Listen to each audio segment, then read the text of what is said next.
आज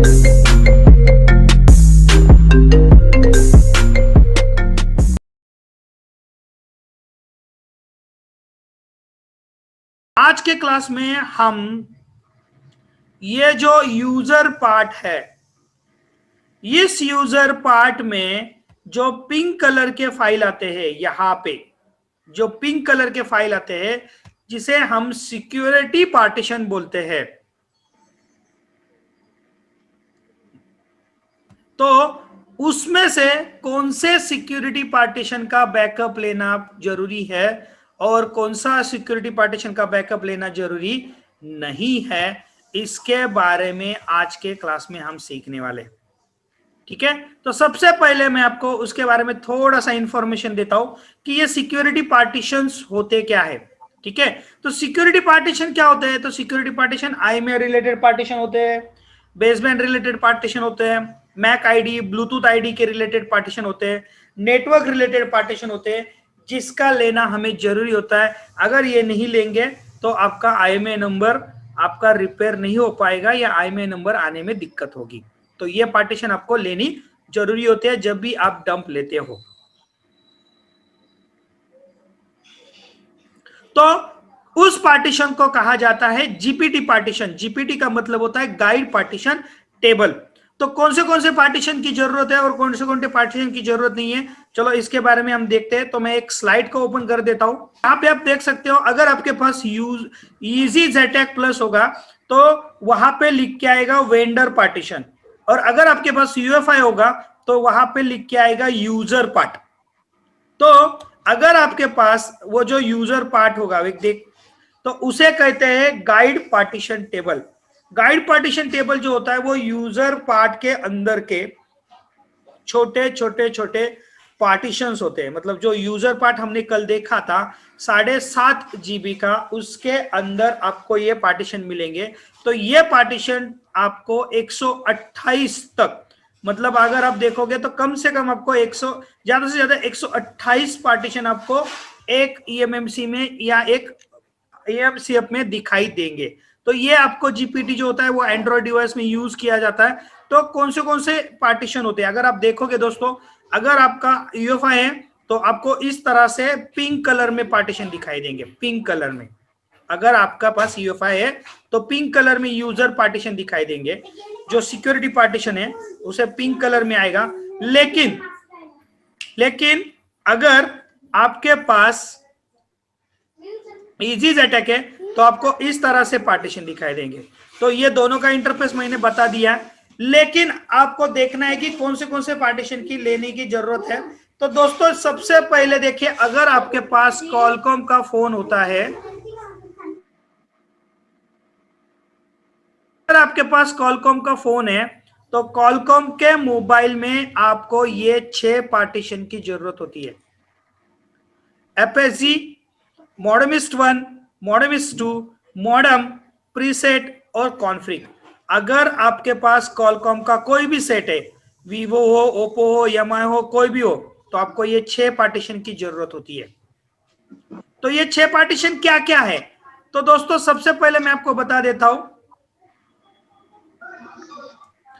FHG, मॉडमिस्ट 1, मॉडमिस्ट 2, FHG और मॉडम, ये सारे के सारे चारों के चारों पांचों के पांचों पार्टीशन IMA नंबर के रिलेटेड होते हैं, जिससे आपके मोबाइल में नेटवर्क आने के लिए हेल्प होता है। तो इससे इसके अंदर आपका वाईफाई आईडी होगा, ब्लूटूथ आईडी होगा। इसके अंदर आप देखोगे, अगर ये देखोगे EFS और मॉडमिस्ट, ये एक सिंगल पार्टीशन आता है जो फोन में होता है। अगर आपके मोबाइल में IMA नंबर नहीं आएगा तो आपको ये पार्टीशन की जरूरत है।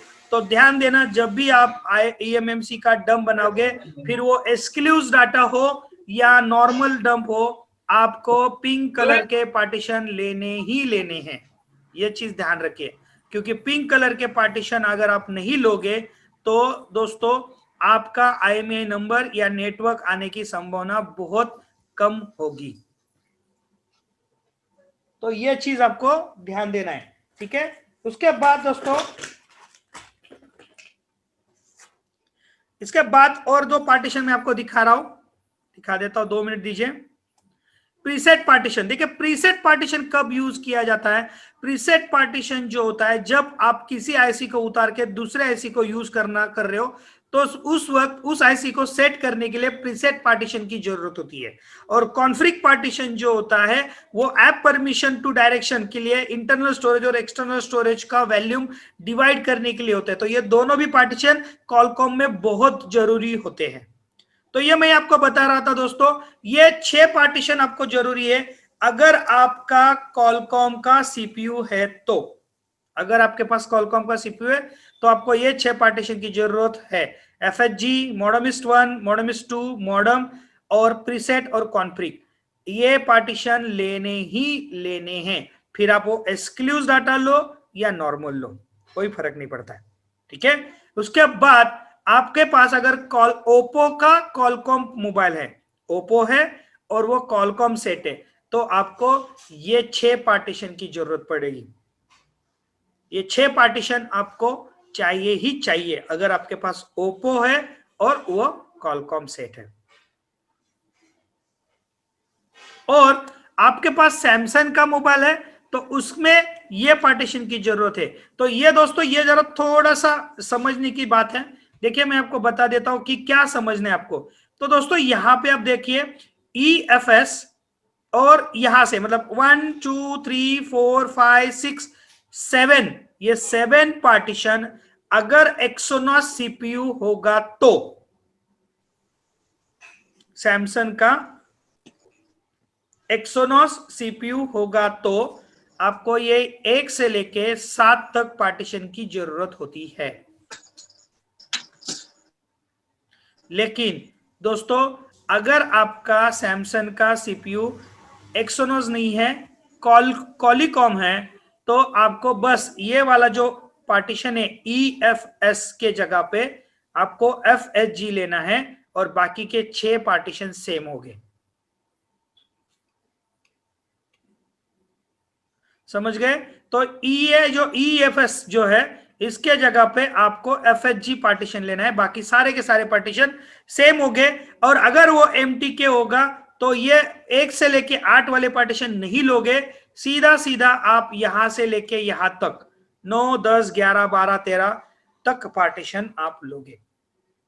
तो ये चीज मैं आपको यहां पे समझाना चाहता हूं कि अगर आपके पास सैमसंग होगा तो आपको ये चीज आपको करना आना चाहिए, ठीक है। तो समझ लीजिए ये चीज आपको आना ही आना है, ठीक है। उसके बाद दोस्तों मैं यहां पे चलता हूं, नेक्स्ट पार्टीशन में बता देता हूं। यहां पे ये है वीवो के लिए। अगर आपके पास वीवो का है, देखिए ये वीवो भी है और MTK भी है, ध्यान दीजिए ये वीवो भी है और MTK भी है। अगर आपके पास MTK का कोई भी सीपीयू हो तो आपको ये 4 पार्टीशन की जरूरत है, और वीवो का भी मोबाइल आता है फिर भी आपको ये 4 पार्टीशन की जरूरत है।